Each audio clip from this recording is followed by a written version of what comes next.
Okay, in this video, I'm going to be turning a doorway into a passageway, an entryway, I don't know. We're removing the door and making it so it doesn't look stupid. What I'm waiting for right now is the sink for this bathroom. I've got it on order, but there's a few things I want to get done while I'm waiting for it. One is the trim on this door. I've kind of left it like that for about a year. And then the other thing is this door right here. It used to have a door and I've removed it and it's been off for about a year and a half now.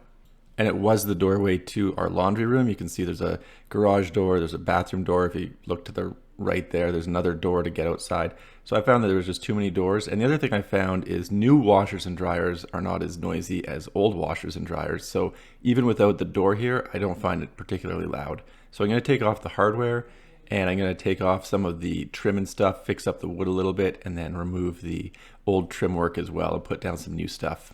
The other thing I do is pop off the door stops, like that little extra piece of wood that's on the door frame. And to fill everything in, I'm using this product, which is called Plastic Wood by Lepage. If you're French, it's Bois Plastique.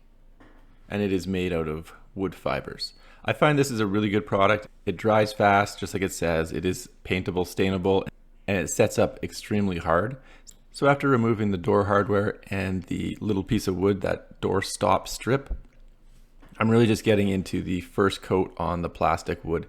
It does sag quite a bit, so you're not going to be able to do it in one coat for something like this. It's going to take probably 2 coats, and I do it in 3 coats because, like I said, this first coat is going to sag with that large hole. But I find if you just work it around a little bit, it'll start setting up and sort of harden in place. And then for the hinges, it's very much the same deal. The only difference is it doesn't sag nearly as much where the hinges used to be, because obviously the hole isn't quite as deep and it doesn't require as much filler. I'm not a big fan of the plastic putty knife I'm using here. I would recommend using a metal one. After filling in the spots where all the old door hardware went, just let it dry and then take some sandpaper and sand it down so that it is flat. Obviously it's not perfect on the first try, and then I'll just take that plastic wood again and do a second coat, and you can see that when you do the second coat, it doesn't sag nearly as much as the first coat, so it is getting better and better as you go. And then once you get that third coat on, it really doesn't sag at all. You're really just putting a skim layer on top of it. I've also found that they sell this stuff in a toothpaste size tube, which might be a better size if you're doing something small like just the door hinges or something. I think that this size of container is what was required to do all the door hardware. So again, same deal, just keep sanding it until it's basically flat, or as flat as it'll get, and then do one more coat. The other thing I was doing while I was waiting for the plastic wood to dry is just do all the trim. So you can see that I've got the inside of the bathroom door done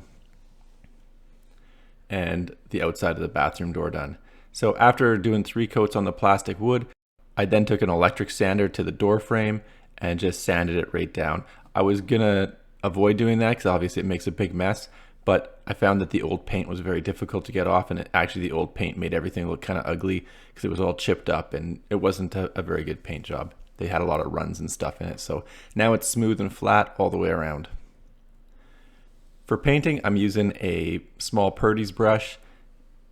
The brand doesn't really matter, but I do use a softer bristle for the trim.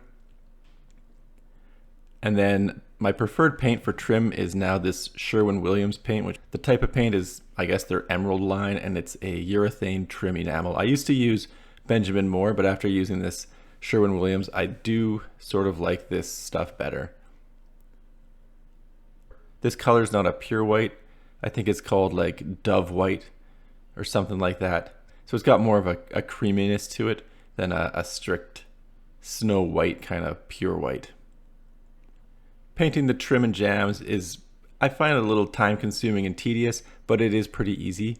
Just take the paintbrush, do the cut around all the edges just like you would when you're painting a room, and then take the roller and roll on your paint. I always buy these little paint trays and they always come with a foam roller. I'm not really attached to the foam roller, but just because they come in the tray for free, I have a whole bunch of them. That's why I really use the foam roller. I neither like nor hate these foam rollers, and I've also used the more traditional rollers on these as well, and it works fine, but I've got a ton of these foam rollers, so that's what I'm using. and I do 3 coats of paint on everything. And this is pretty much what it looks like after it's done. So I've painted everything. You can see I had to do a few things with the trim around that bulkhead, and then right here where the laundry room and bathroom meet, I did have to rip cut the laundry room's trim a little bit and then sort of silicone everything up so it looks like it kind of flows together in that corner. You can still sort of see where the door hinges and everything were, but you have to really know where to look, I think, and it's not something you would notice just walking in or out, or if someone was doing a home inspection they wouldn't see that either. So that's what it looks like now. Very faintly you can see it. The other thing I did was just take a sanding block in between coats of paint on the wood surface, and I gave a light sanding, and that was mainly to get rid of the wood grain. I found in certain areas the wood grain popped a little bit, but just taking a drywall style foam sanding block and doing a light sanding knocked down that wood grain characteristic. Anyway, thanks for checking out my video. Don't forget to like and subscribe.